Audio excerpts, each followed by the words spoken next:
It's a little dark. Am I dark or my screen's dark? I don't know. One or the other. It's a live stream. It's a live stream.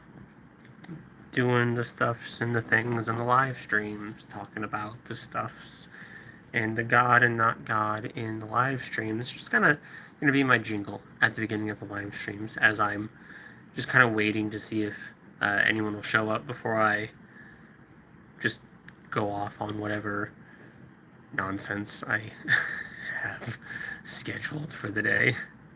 It's all nonsense, I think. I often worry if any of my thoughts are coherent. I really don't think very highly of myself. I don't think I'm that smart. I can only hope... Well, if nothing else, I can only hope that whatever nonsense I'm saying, or not saying, maybe it is not nonsense, will hopefully won't do harm. So I'm getting distracted trying to do two things at once. At the very least, hopefully anything I'm saying won't harm my cause, won't hurt the atheist community or the LGBTQ plus community. But hopefully say something coherent. Hello. Welcome. There are many times at the ends of some of my live streams where I've just asked my wife, who usually watches, like, did I say anything coherent that entire time? Did anything I said the entire time make any sense whatsoever? Because I often worry about that. Because I am not smart. I am nothing. That my descriptions across all of my platforms, I'm pretty sure, we'll see, I'm not smart. I don't even know. Should all be set to just a human with some thoughts trying to make the world a better place. Because that's really it. That's like my credentials. That's my everything. That's what I'm doing, who I am. I am just a dude on the internet. It's not really anything there. Not really much else there. As long as you argue in good faith, it should be next to impossible to make a bad name for atheism. This is fair. This is fair. And I am one who, even if I do say something wrong or make a mistake, hopefully I can be corrected. If I'm ever wrong about anything, I would love to be corrected. I would love to be correct. I would love to not be wrong, especially if it's someplace harmful. And one thing I've noticed is it's good to listen to your followers and your fans and any advice and whatnot, or your friends and whatnot, any advice that they might give.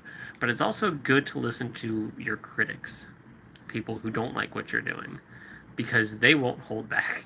They will say everything. And there are things that I have done for my content to improve my content based upon mean critics and what they said. And I'll read it, I'll be like, you know what?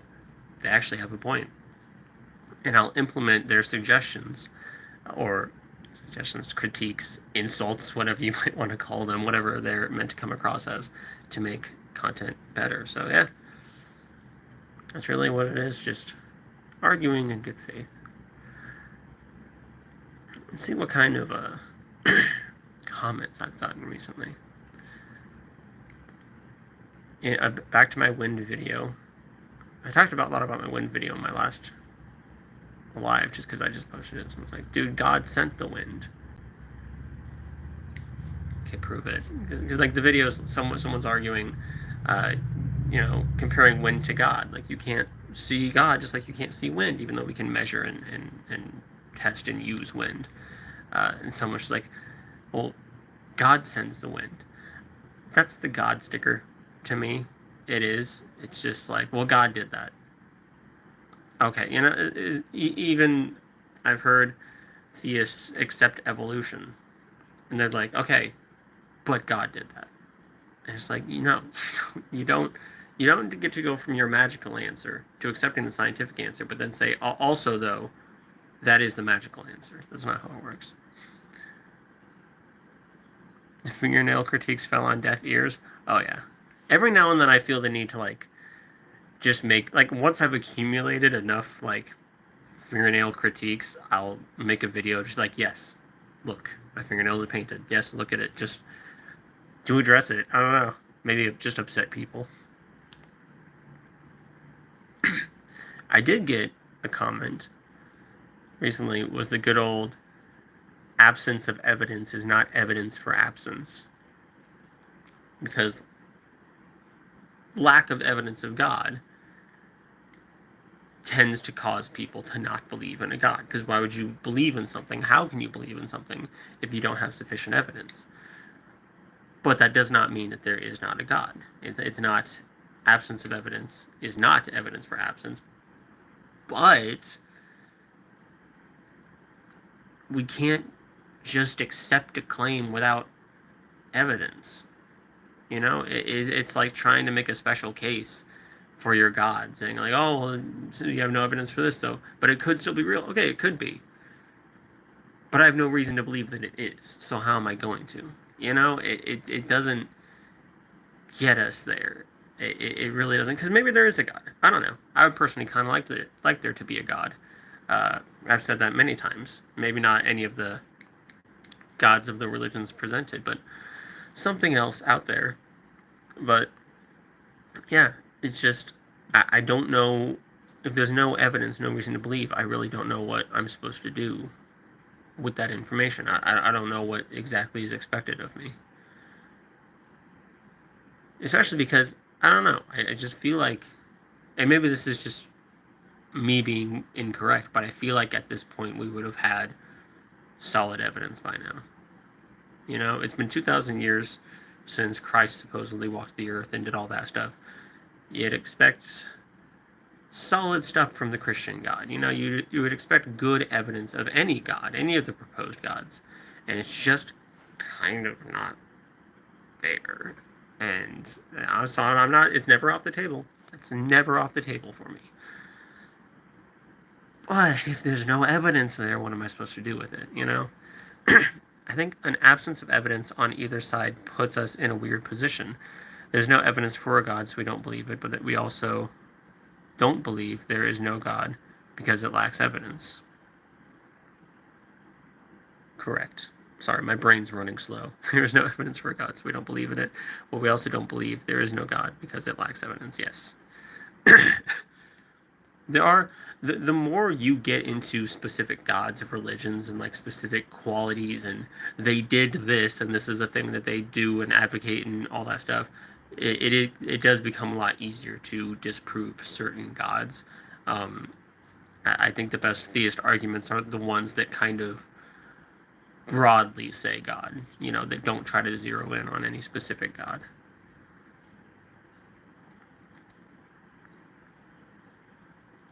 And again with the wind video. Sorry, the wind video was popular, which, you know, not upset that a video gets views and stuff. You can also directly observe what God does.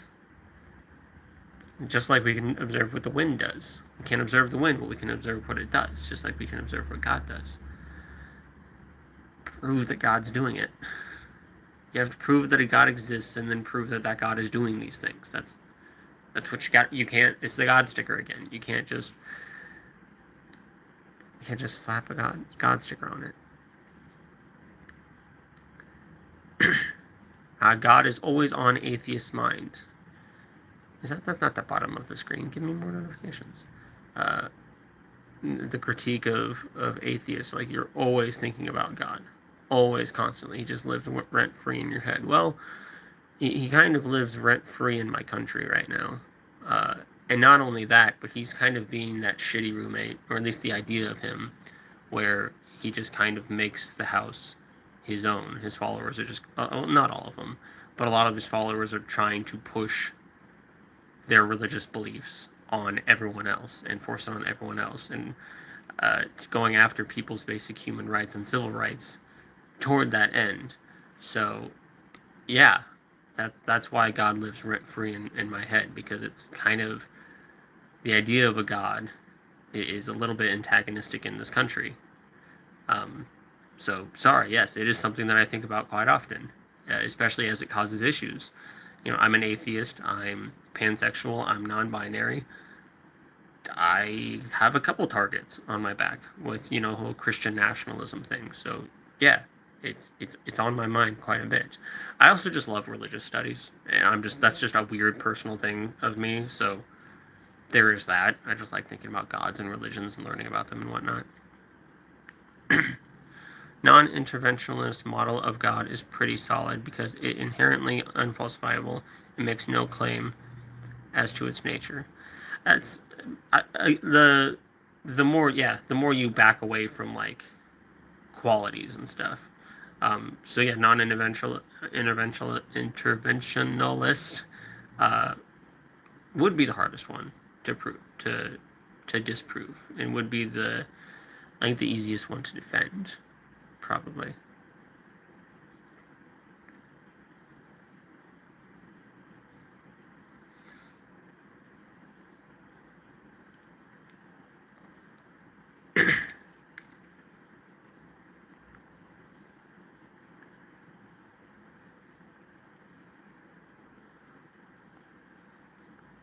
The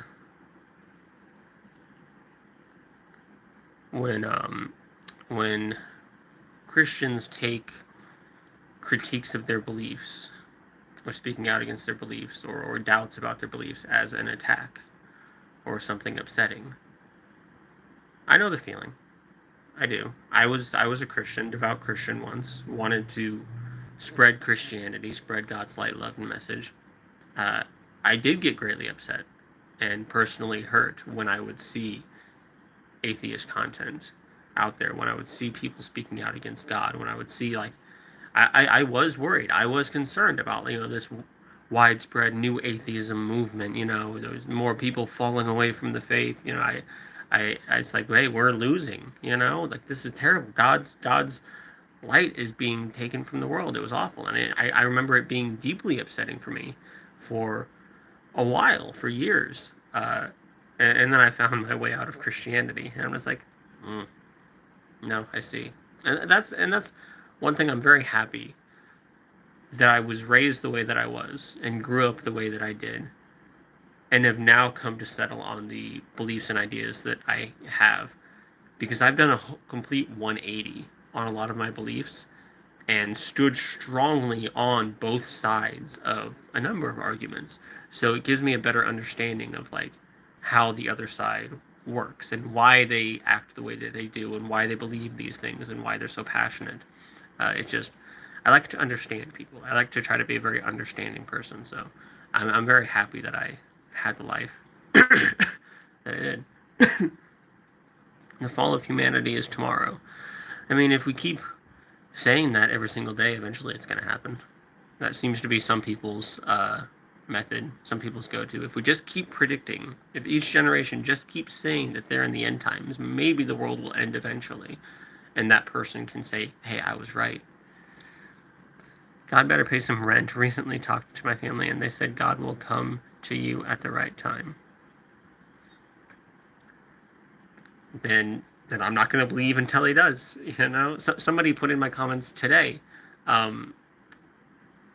they were explaining how faith is something that God gives you, and if he doesn't give you that faith, then it's impossible to believe in him. And so I'm just like, okay. It's like, I mean, and that's sprinkled throughout the Quran as well. It's just he chooses who he will lead and who he will let stray. Allah does. Which it is something that I've heard from Christianity quite often. It's just not the most popular one. It's one of the more I don't hear it as often as a lot of other versions of faith, ideas of, you know, God leading people or not leading people. It is interesting to think about. But yeah, if it's all him, then it's all him. It also just makes him even more of a dick. It's just like, I could save you. I could save you. I could give you the faith and everything that you need to ever be saved and come to me. But I'm not gonna. Because F you. I don't know.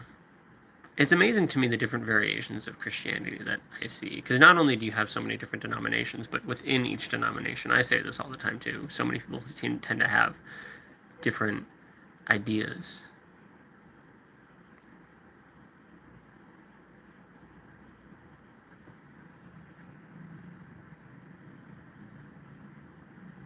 The issue of there's plenty of evidence for God, atheists just don't accept it. They just reject it. They just ignore it, or they move the goalpost. Or the evidence just isn't. I don't know. I'm sorry. And maybe this is mean, but whenever I hear like the, oops, there it is. Whenever I hear the, where's the on button? Is it that one? Yes. Okay. It's fine. Whenever I hear the whole like move the goalpost thing, I just picture like a football field and like the Christians trying to, I don't know, kick a field goal. I don't know anything about sports, forgive me. And like they keep missing. And like the goalpost is stationary. It's not moving. But then like they're like, you're moving the goalpost. I'm not. You're just missing it. I'm sorry. You are just missing it. That was the fall of humanity. Everything went dark. Fortunately, I have this magic remote. It brings it back. How trippy would that be? Just like one day the sun turns off, and in the sky you just hear, "Oh shit! Hold on, let me fix that," and like the sun turns back on. What would that be? That would be that would be something. That would be evidence. That would be good evidence. I do feel like something I've been thinking about a lot lately is I feel like, at least in one aspect, proving God or giving evidence for God or supernatural or miracles or things like that seems to be getting more difficult as technology advances. Because we used to say, oh, well, photos. Get photos and videos of it happening. And then, we'll believe. Now we have all kinds of crazy stuff that we can do with editing and AI. I mean, I'm looking at some of like these AI videos, and they look realistic, but the only reason, at least for me, maybe I just don't have the eyes. The only reason I can see people calling them out that it's AI and fake is because something weird is happening in the video that doesn't actually happen in reality.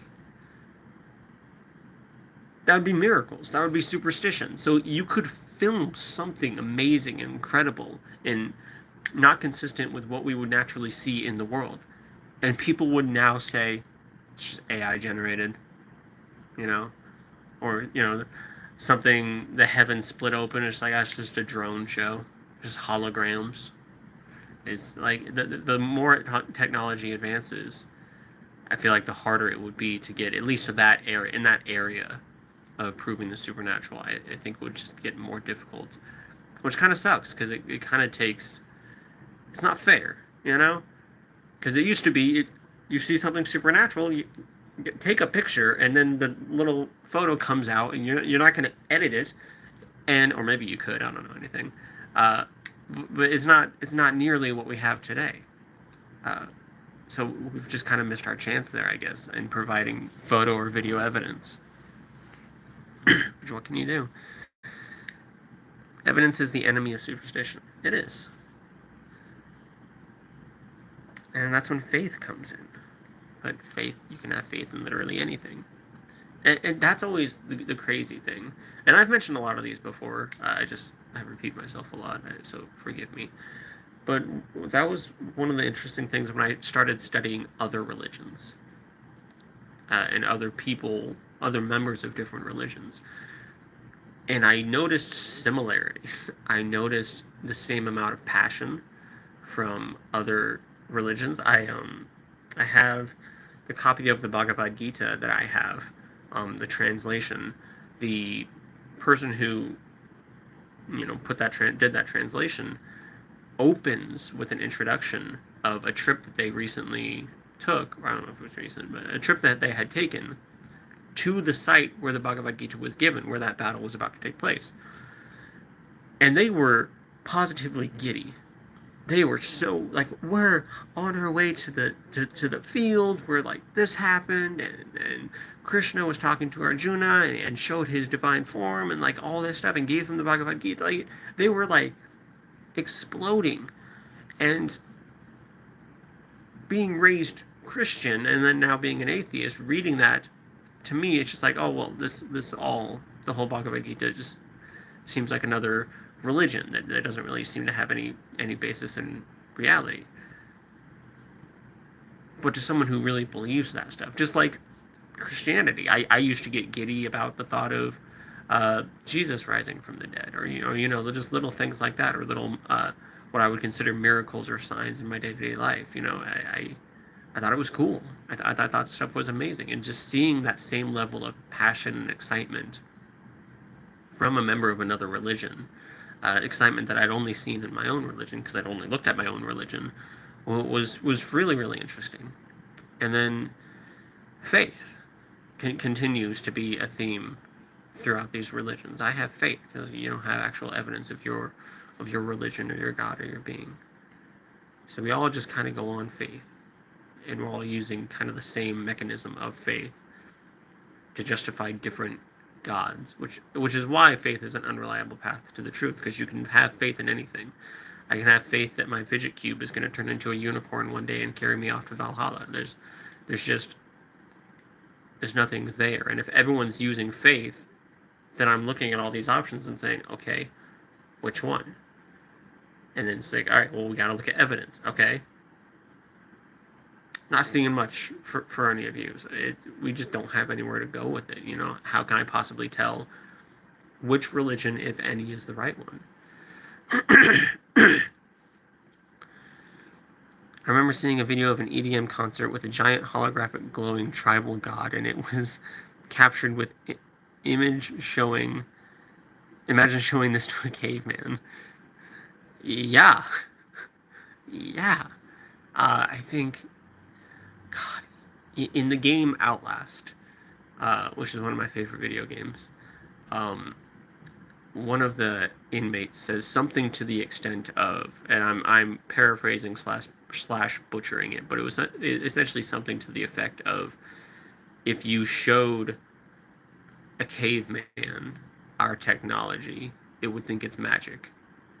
And if you showed someone in modern times magic, they would think it's technology. And I just thought that was deeply interesting. Because like I said earlier, some tribal god could show up and dance around, but people are like, oh, it's holograms. I saw something like that at a show once. I don't know. Maybe if you like split the earth in half and killed us all, but we would believe, we'd be saved and believe before dying. So maybe there's that.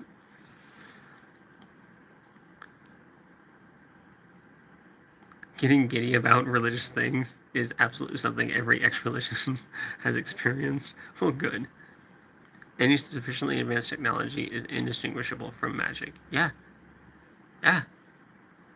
It's just, I don't know. It's just weird to think about. It's exceedingly weird to think about. I also got comments. Don't ask me why this reminded me of it, but maybe just the idea of like save before we die or whatever. But I love it when I get comments from Christians or theists saying, well, if you're an atheist and there's nothing, no afterlife, no God, what's the point? It's finding meaning without this objective meaning. So it's like, what's the point in carrying on? Why do you keep living? Because I don't believe in an afterlife. I can understand why someone in good intelligence and in good faith would ask that question, but it's honestly kind of a dumb question. You don't believe in God or anything. Why not just take your life? Because I don't believe there's anything. I don't believe in anything. So this is the only life that I know I'm going to get. I'm not in any hurry to get out the door. I'm really not. The idea of passing away and ceasing to exist is frightening and unsettling, and I don't like it. And I think there's so much more to experience in this world, so much more to learn, so much more to see, just so many so many wonderful things and horrible things, but just I'm too intrigued, and I want to keep having this experience for as long as I can, even if at the end of the day it all comes to nothing, and we all cease to exist. And the sun swallows us all up before we have the technology to get off planet. Which, if the sun swallows us before we have that technology, it is our fault, because that is not going to happen anytime soon. Or if we kill the planet before we get off planet, or something. We might just be, even if we get off planet, we might just be delaying the inevitable, and it could be that one day everything's just gone. So what's the point? The point is we're here now. I think. Doesn't that matter for something? We're here now. We're existing now. I think we should make the most of whatever time we have. Whatever that time is, whatever this is, however long it's going to last, even if it's just a little blip in the eyes of eternity. Let's live it, Let's live it. I don't think it's meaningless, because it's entire lives. It's the entire lives of multiple people coming and going, and their experiences, I think, matter, and their ideas, their creations, their feelings, their experiences matter, I think. And I don't know. I understand. At the end of the day, if there's no afterlife or anything, when I'm gone, I just am gone. And one day, all of us might be gone, and all of the amazing stuff that we do won't be able to stop that. But we're here now. And I think that means so much. I think it means so much more than a lot of theists give us credit for. People can't fathom wanting to live without the notion of eternal life at their fingertips. Yeah. I don't know. It's almost like I feel like I'd be less scared of dying if I knew there'd be something else. Would you just move on to the next level? Or if you're a good, faithful person, then you're going to heaven. What's the problem? Don't rush to it, please don't. But, I feel like it's the opposite. I feel like I have much more reason to hang on to this life than perhaps a theist. Which, if you're a theist watching, stay. Don't do anything dumb. God put you here for a reason. Don't just take the easy way out, and killing is a sin, and that includes yourself, so don't do it. But yeah, I don't know. It's an interesting thing to think about. Humans are incredibly important in a way, for without an observer, there is nobody to say that this universe existed at all. We get to decide what matters and to verify its existence. Humanity is the waking universe looking back on itself. I think that's a good way to put it. Because otherwise, without humans, yeah, all these vast cosmos and the cool planets. I love space. I'm a huge space nerd. So just looking at all the stars and the nebulas and the constellations and all this stuff would still exist, at least from this viewpoint. I know constellations change depending on where you're at, but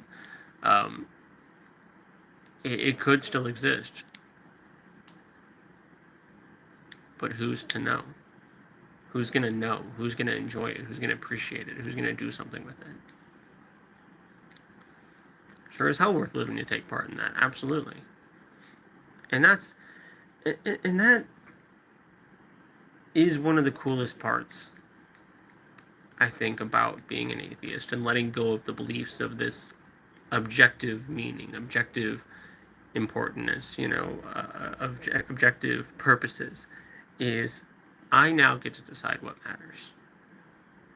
I get to live my life and prioritize the things that I feel like need to be prioritized. It's freeing. People often like to say, well, for an atheist, nothing matters, and they destroy everything. If there's no God, then nothing matters, and everything's depression and awful. It's like, no, it's freeing, and it's nice, especially because when you get away from religions, the world tends to open up when you don't have all these restrictions of religions, especially restrictions on who you can be and what you can do. Even when the things that you want to do and be are harmless, they can slap something called sin on it. Well, it's not harmless because it's a sin. So it's harmless. You know, I hate the idea of sin, because it's like, no, it's not harmless because you're sinning. It's harmful towards your soul, even though it's actually just harmless, and you need to prove that there's a God to sin against, and that, you know, this thing, he says that this thing is a sin. So I don't know. It's this whole thing. I don't even know what I was talking about. But no, existence is cool. Existence is certainly cool. I honestly was, not even gonna lie to you, I was driving down the street the other day, and I was looking at the trees, and I'm like, you know what? You're kind of right. Look at the trees. What is all this? This is cool. Look at all the cosmos. Look at all this stuff that's here. Look at how the trees grew. Look at how the buildings that we built. Look at how we evolved. Like, it's cool. It's weird. It's crazy. It still doesn't point us to a God, but it's still cool and weird, and I can understand why people would leap to things like gods. You know, why people would point to stuff like, because it is just so insane. And in a lot of these God of the Gaps arguments, like the Kalam argument and, you know, first mover argument, I'll follow people as they're breaking things down. It's like, this just can't be explained, and this doesn't work like this, and this can't work like this, and this is impossible, and I'm following behind them, and they just break down. It's like, we just can't explain this one first thing happening, because none of this stuff works. And I'm just like, yeah, it's crazy, it's weird. And then they go, therefore God. And now they're on the other side of a canyon, and I'm trying to figure out how they got over there. Because even if you could tear down every bit of scientific understanding that we have about the universe, you still haven't built anything. You know, it's not, I don't know, therefore it must be a God, which is just a weird concept. I don't know, therefore I know exactly what it is. I don't know, we don't have any idea how the universe really came about, and what caused the Big Bang, if it even happened, or any of this. So therefore, it's this God from this book that wants you to do these things, and it's just weird. And that goes back to what we were saying earlier about, you know, proving specific gods. God of the Gaps arguments already don't really work, and personal incredulity arguments don't work when you're advocating for a broad God. It works even less, and it gets even more ridiculous when you then say, and it's the specific God who wants these specific things, and I know because it's written down in the specific book. You know, it gets even weirder the deeper you go. But yeah, no, I agree. Stuff's crazy. You know, why did things exist the way that they do? How did this all get here? How, you know, it's insane. I understand that. And we don't have answers for all of it. But it doesn't get us to a God. It still does not get us to the existence of a God. Sin is really just breaking the rules set by a narcissist, which is so funny. Kind of is, honestly. Especially the first 3 or 4 Ten Commandments, depending on what version you're looking at. It's just me, me, me, me. Worship me, love me. Don't say mean things about me. Don't worship that other thing. You know, it's very, and then it's honor your parents, which is also just like weird. You know, just like that's because murder is after that. Like, that's the priority list. You know, the Ten Commandments are super weird, especially when people say, like, oh, though, that's the objective morality. All laws are based off that. Not really, no. And then going back to the trees, I once heard somebody argue, you know, how did trees evolve? And this was just one person. How did trees evolve to look like they do? Like, it evolved to take the perfect shape of a tree. What's the perfect shape of a tree? You know, if it evolved to look like something else, we would say that that's what a tree is supposed to look like. You know, there's people who have this idea that the world was supposed to look like this. And so this is like, how did we get from point A to point B? How did evolution get us from point A to point B? Evolution didn't get us from point A to point B. It got us from point A to wherever the hell we are now. It just kind of went. And that's how the universe goes. Just stuff happens, and we see where it ends up. And then once we're here, we're thinking, oh, this is perfect. Everything was designed. It had to be specifically this way. It's like, did it? Did it, though? Because things could have been different. And we would have still said the same things.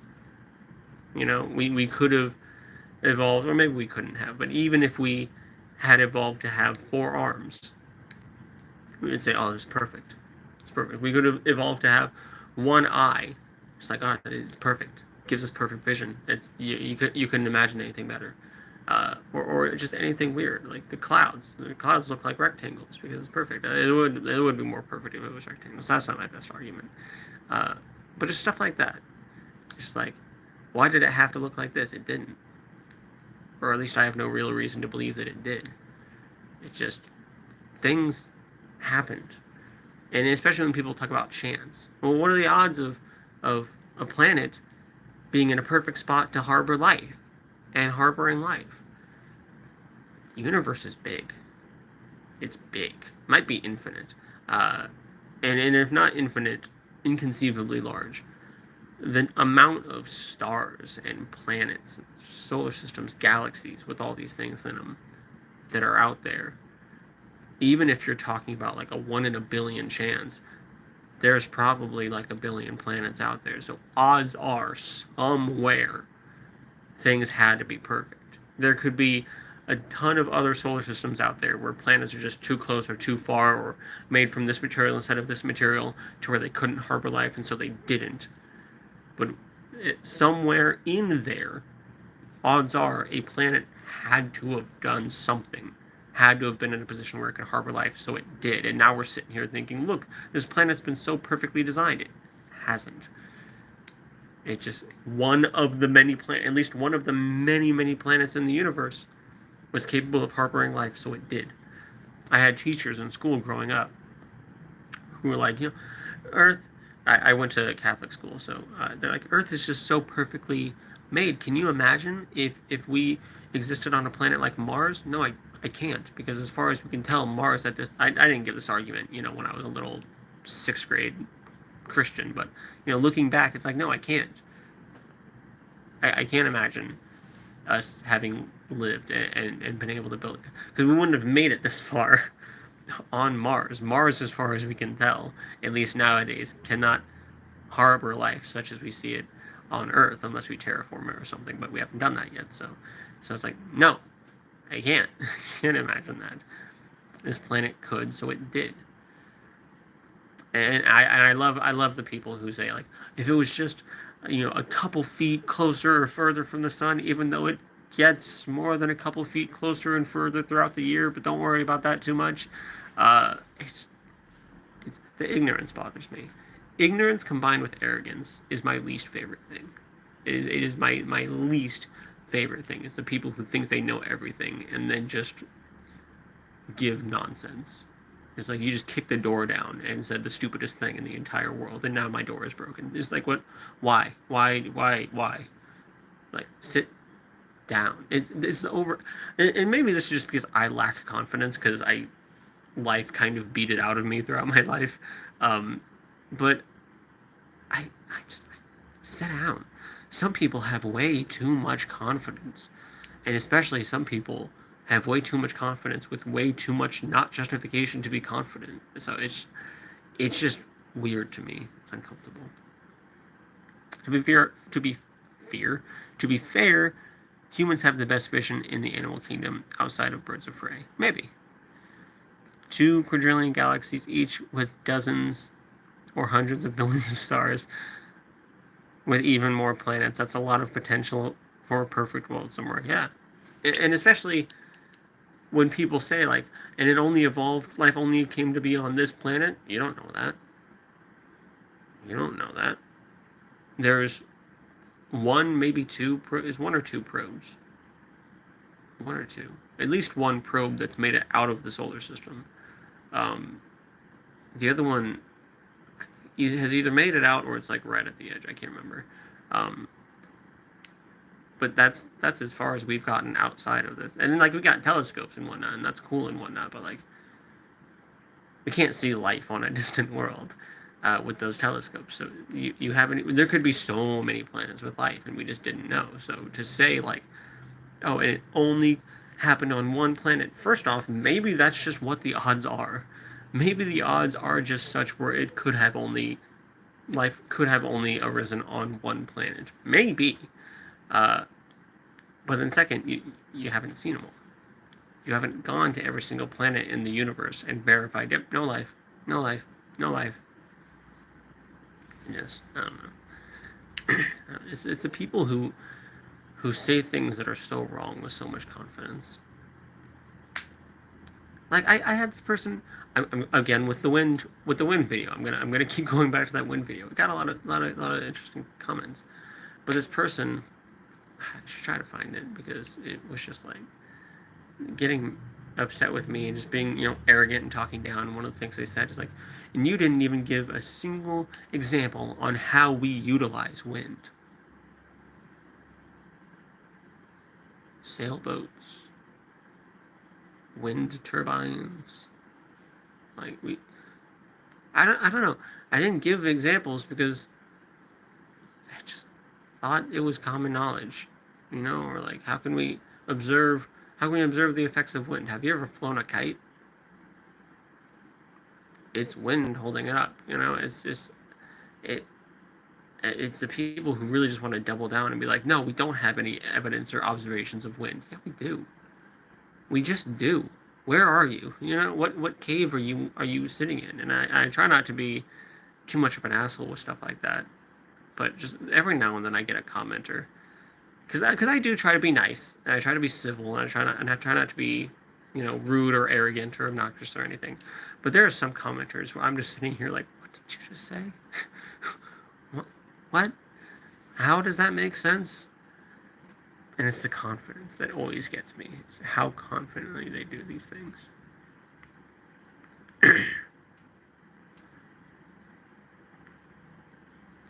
Which, to be fair, I think the more you learn, the more you know, the more you realize you don't know anything.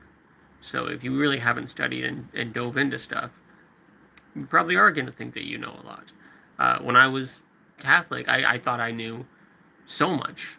I thought I had a good relationship with God. I thought I had a good understanding of how the world worked, how the universe worked, just all this stuff.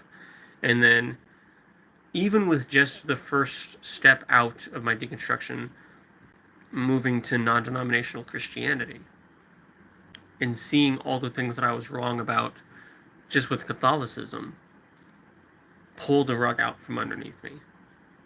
And it's like I went from thinking that I understood and knew everything to realizing how wrong I was. And it only got further. I eventually became just a theist and now an atheist. And now I'm just like, oh yeah, I actually don't know everything. But it's not.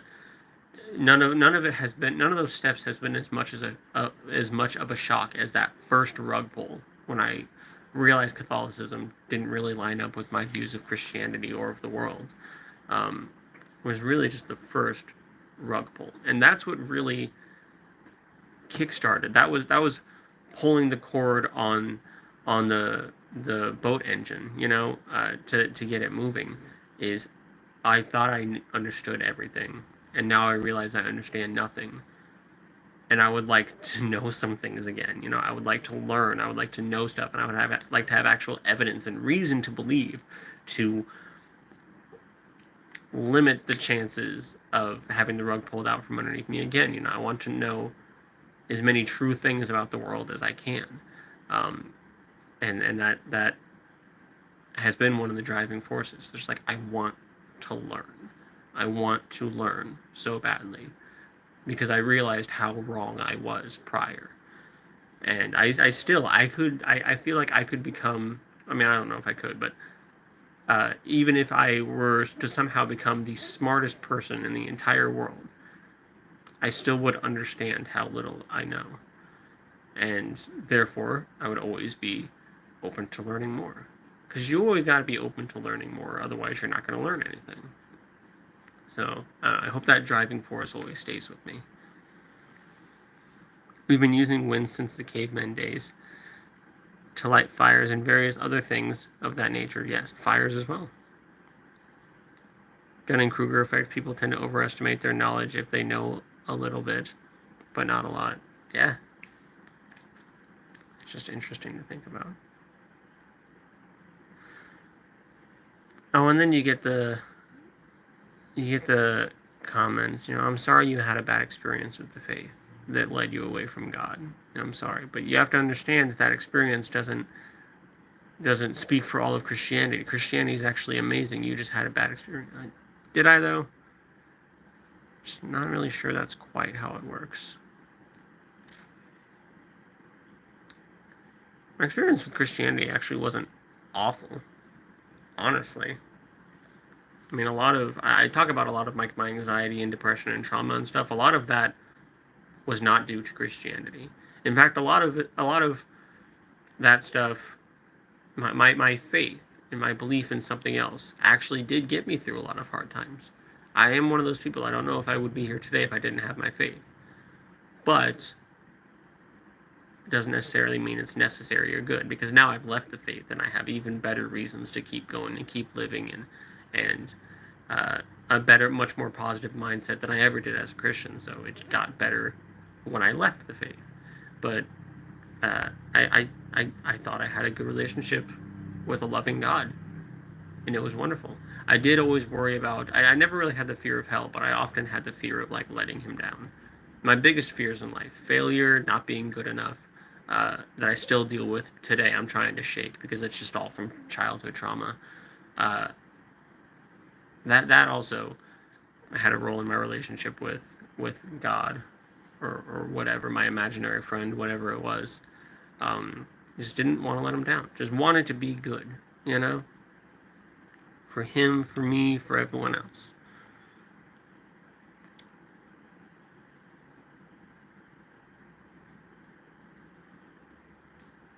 Stop looking for evidence or anything like that. Things come by God's will. So God doesn't want me to believe. Just found one of those commenters. And more comments bashing me for painting my fingernails. Yes, my fingernails are painted. It's gonna be okay. You're gonna be okay. Yes, my fingernails are painted. It's gonna be okay. Someone also, I've gotten a few comments like this over the past couple of years. I made this content, like, why do all atheists look like you? They don't. Not all atheists. I follow a variety of atheists and have interacted with a variety of atheists and seen a variety of atheists, and they don't all look like me. I'm sorry. I don't know. And I don't know if it's just another closed-minded window of the world where they're just seeing things through one little lens and think that they know everything about the world.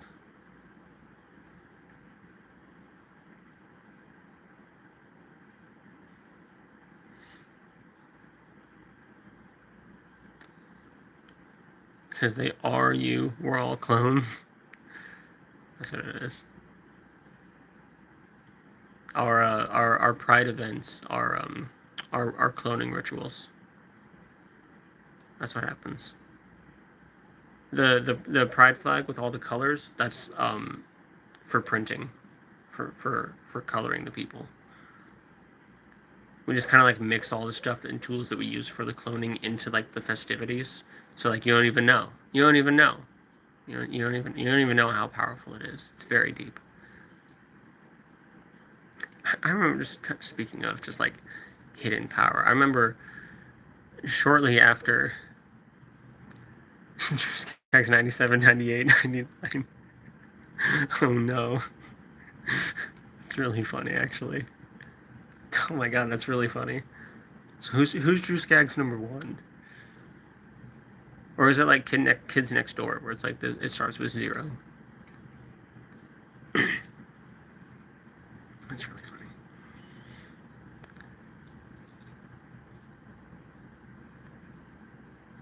Hi, my love. I forgot my earbuds tonight, so I won't really be able to hear you, but I'll be here for the lurk. Well, good. So, sounds like I can talk shit on my wife, and she won't even know.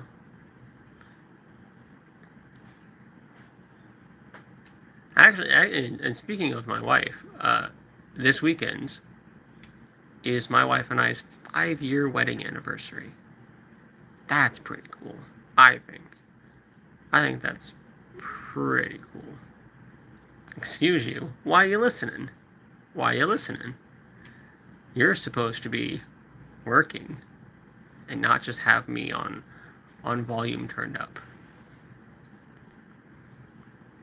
But yeah, no. This weekend will mark 5 years. 5 years we've been married. August technically marked 12 years we'd been together. We had been together like over like the 6 months prior to August 6th, 2012. Like this year and a half prior, we like dated, broken up, and then got back together. So like solid, without any breakups, just past 12 years together. It's pretty cool. It's alright. She's alright. I might love her or something. I don't know. She's pretty cool.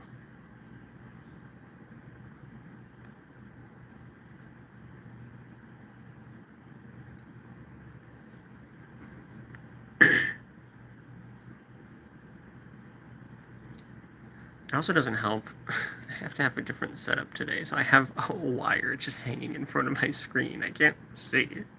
I'm trying to read commenters and can't see.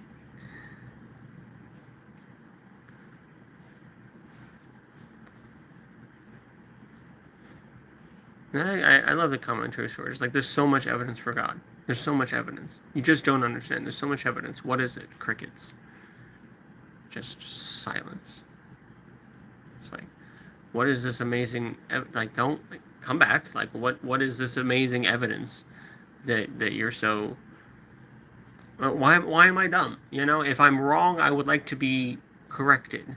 So just so many people are like, you're so dumb. You're so dumb, can't even understand all the evidence. And then like they'll say something like, look at the trees, if they say anything at all. It's like, I am actually trying. I heard the term recently, non-resistant non-believer. That's me. I would like to know if there is a God, whether there is or is not. I would like to know if there is. Maybe one day they'll actually tell us the evidence. Yeah. Because apparently, I said this in a video recently, apparently there's just this whole storehouse of amazing evidence that would just blow you away. Oh, who was it? Hold on, let me try to look this up. There's this,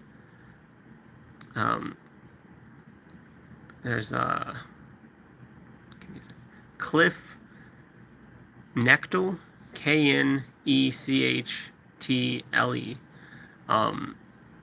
I've seen a lot of his videos, particularly the ones where he appears to be in a college campus and takes videos of the most arrogant, inexperienced, unknowledgeable atheists and gives his spiel and rant about him and feels smart about himself. Not really impressed by him. Not really impressed, but in my years of studying, I've come across so many different names and titles and like arguments and stuff. I don't always remember all of them. And there was an Instagram commenter who kept saying, you need to look up Cliff this, you need to look up Cliff, look up Cliff. He's going to have all your answers.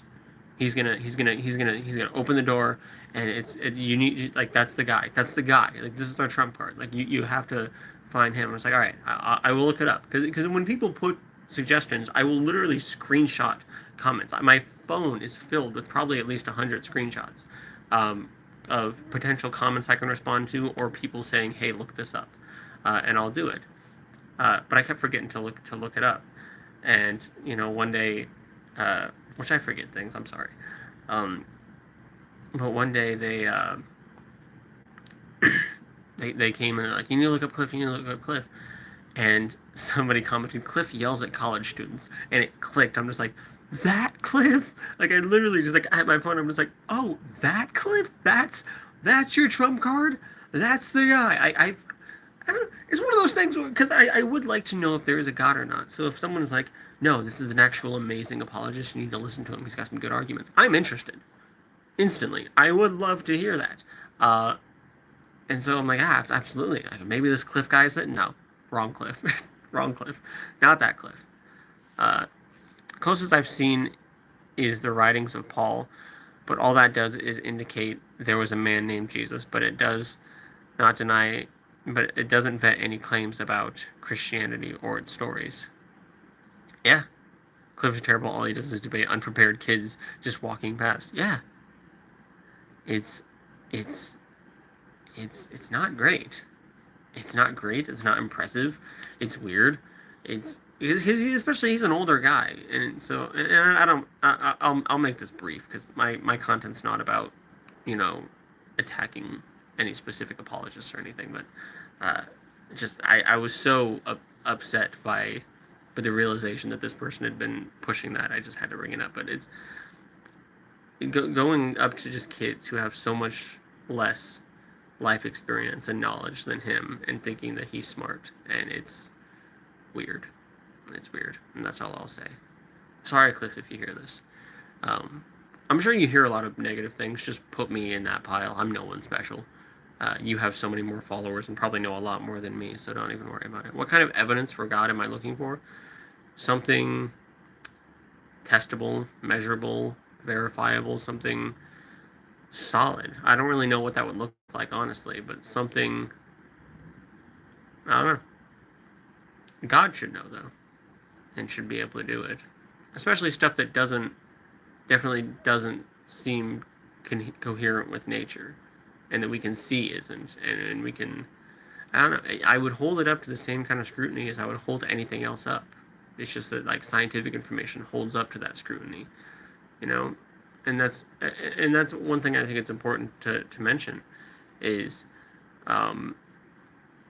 people say, well, science is so unfair to religion. Science holds Christianity to the same level of scrutiny as it does evolution. Evolution just holds up, and Christianity doesn't. Like, that's the thing. I'm sorry that your religion is a house of cards that falls over once it's blown on, but other things are also blown on and they don't fall. And we can keep building onto them and finding new evidence that supports them and that actually supports them, and things that just actually stand up to scrutiny. Science isn't bias. It's not bias. It's just some things hold up and some things don't. But what they usually don't argue the provocative stuff. It's mostly just theological. Yeah. Can you tell you my testimony? Sure. If you wouldn't mind putting it in the chat. I know you're probably limited on chat. Why do I say this? Why do I say what? I ramble a lot of incoherent nonsense in these live streams. So which line of nonsense? I am probably going to end the live pretty soon. I try to keep these lives at less than an hour. I never do. Because I just enjoy them.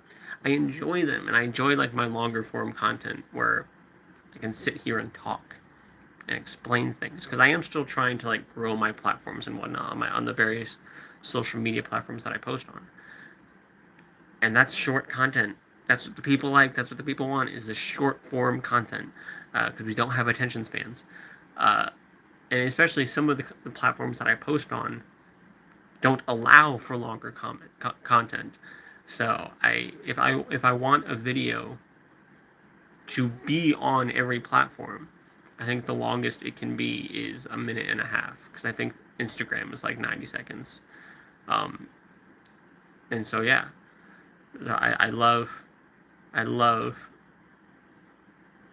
being able to make longer videos, and I like that TikTok has like on option for like 10-minute videos now, because like the video I made last night, I was able to post here and there, so that was nice. I am the master of yapology, and I get that so many times. Like, this guy's still yapping? Yeah, still yapping. Sometimes it makes sense. Sometimes it makes sense. I often say I have ADHD, so I got kind of a lot of thoughts, and I often say, yeah, I feel like I think more than the average person, but I have to stress quantitatively, not qualitatively. I'm not some super genius, I'm thinking better than anyone else. More. Most of it is garbage. Most of it is nonsense, garbage, zombie apocalypse planning. Like that's whatever I'm hyper fixated on today. Literally, like when I'm at work, I mostly work by myself, so I just kind of like just let my mind go.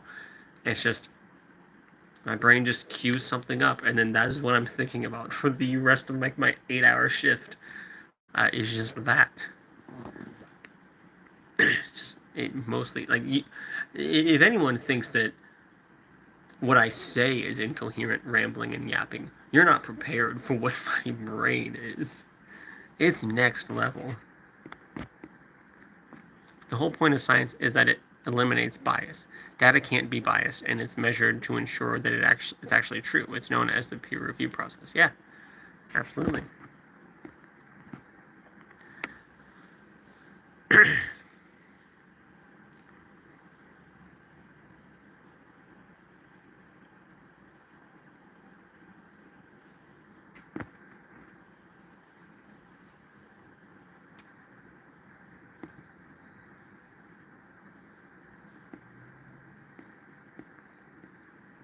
I'm going to be honest, I'm not really impressed by stories of like, I was just living in my sin and then I found God and was saved by it. It doesn't really do much for me. Science can be biased. If someone says evolution is correct, they will have a bias towards that. And same with Christianity. But whenever there is a book with history in it, just take it as is. Even ignoring the religious aspect of the Bible, it predicts many things that have happened and are starting to happen. No. The predictions in the Bible, I look at the prophecies and predictions in the Bible as internal and external. The internal is stuff prophesied in the Old Testament that came true in the New Testament. That's someone writing down something in chapter 1, and then somebody else with knowledge of chapter 1 writing it down happening in chapter 2. That's not impressive. The external predictions, like end times prophecies and whatnot, aren't impressive either, because I would encourage you to look back at the long history of generations thinking that they were the last generation. People thinking that they were in the end times. Like, oh, this is this prophecy being fulfilled 10, 20, 30 years later. No, that wasn't. This is that prophecy. No, that wasn't. It's like Noah's Ark. People keep finding different Noah's Ark. Oh, that's Noah's Ark. They found Noah's Ark. They found Noah's Ark. And it just keeps being different things, and none of them are Noah's Ark. So it becomes the boy who cried wolf. So the prophecies aren't very impressive. And as far as history books, comparing it to history books, we need more stuff outside of the Bible. First off, we need more stuff outside of the Bible to verify the Bible. And we just don't have that much compared to some of the other, what we consider history and history textbooks that do have more external evidence. There's also extraordinary claims in the Bible. It's one thing to say, hey, this king existed and he did this. Kings exist and they do things, so sure. It's much more believable than, hey, this dude was a god. He was God. And he did these magical things. Okay, well, we don't have any reason to believe that gods and supernatural things exist, so that it doesn't really work. So it has that kind of issue with it as well. Just to name a few issues.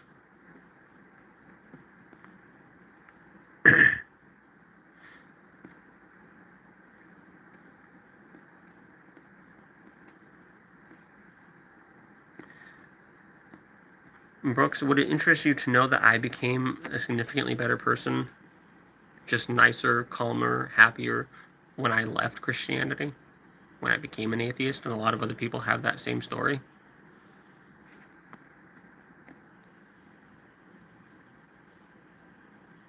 There's a genre of book known as mixed fiction, where it has both fictional and non-fictional elements. Just because the non-fictional is true doesn't indicate the fiction is as well.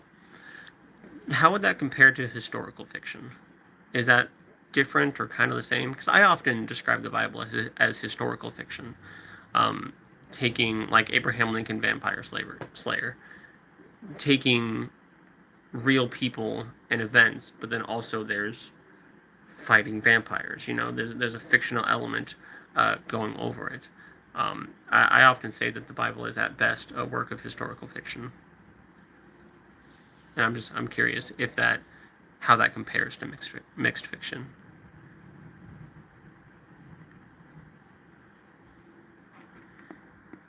Yeah, I'm sorry, I'm not really interested in all the ambiguous, open to interpretation prophecies that have, especially, I would encourage you to look back at the history of failed prophecies. You could argue that historical fiction only deals with settings that have been proven to exist. You could. And that's why I say, like, at best, like, maybe these people did exist, and obviously the settings, some of the settings exist. There's arguments that one part of the Bible describes, this area, this area that existed, or this thing that existed, and nobody could find it, but then they found it, and it looks exactly like they described it. So the Bible's true. No, it just means that the person knew what was around them and wrote stuff down. It's like saying that Spider-Man's true just because New York exists.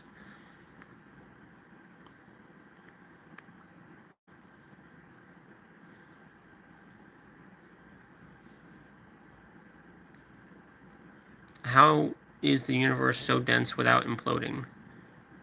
There was a philosopher that thought the universe to be 10 to the 10th of the 10th tons, I assume is what that means, many, many tons, and now scientists think it's even more. How does it not implode? Well, physics works different in outer space than it does on the planet, so there's that. But second off, I have no idea, and this is the first time I'm seeing this information. But it's important to mention, just because you don't understand how something works, that doesn't mean it must be a god. So it's cool, it's weird, and I was talking about that earlier in this live. There's a lot of cool and weird and crazy stuff that just shouldn't happen the way that it does. But it does, and you don't really know. But we've used this whole God of the Gaps argument in the past, because that's really what it is. People didn't understand, thousands of years ago, where the sun went at night, how insect swarms work, natural disasters, the changing of seasons, diseases. So many people attributed these things or connected these things to supernatural entities, gods, spirits, whatever else. But now we have actual, credible, scientific, proper evidence for these things. So we keep filling in these gaps that we used to throw supernatural stuff into with things that are more credible. So this whole God of the Gaps, this whole we don't know, therefore it has to be the supernatural being, has actually failed us a number of times throughout human history. So it wouldn't make sense at all to continue using this method that has continued to fail us. Even if we can never fill all of the gaps with proper scientific evidence, we still just can't fill it with God, because that's just not it's not evidence. Even if you could disprove every single scientific understanding of the entire universe, still wouldn't get you one step closer to proving the existence of a God.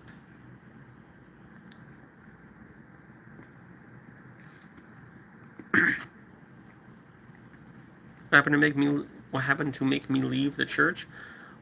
Wanting to spread God's light, love, and message as far as I could throughout the whole world, if I could.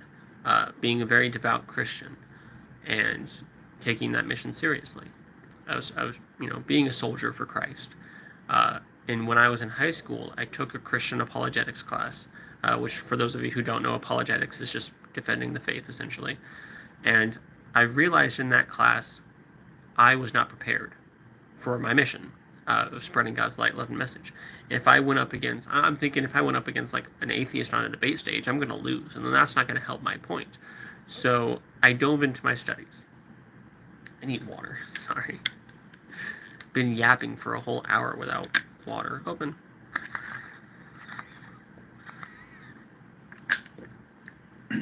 all that yapping. I'm sorry. So I realized in that class I was not prepared. So I dove into my studies, studying scripture, church history, arguments for the existence of a God, arguments against the existence of a God, scientific explanations for things, other religions and their scriptures and their histories. And I'm not saying this happens 100% of the time, but it happens a lot. And there's a lot of stories like mine where when you look closer at these things, you kind of peek behind the curtain and kind of start to see what's really going on, and start to see some of the issues with religions and beliefs in gods and whatnot, and these things just really start to lose their credibility. So slowly after that point, and it really didn't really start until like 4 or 5 years after that, I eventually left Catholicism and just became non-denominational Christian for a while, and then became a theist without a religion, and then finally became an atheist, just slowly drifted. And all of it was just diving deeper into the faith and trying to study it more and understand it more. The vast majority of that journey was with the intent of defending God and spreading God's light, love, and message. Like the vast majority of that. I followed God out the door, more or less. Is basically what happened, more or less. Because please don't die of dehydration. I've tried not to. I need to get better at drinking water.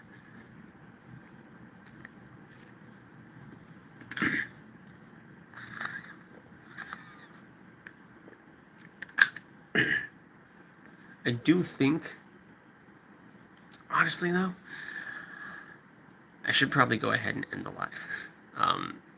Even though we just had a couple new people join, it's late. I got some stuff to do, and I don't like, cause I would like these lives to have some kind of rewatchability.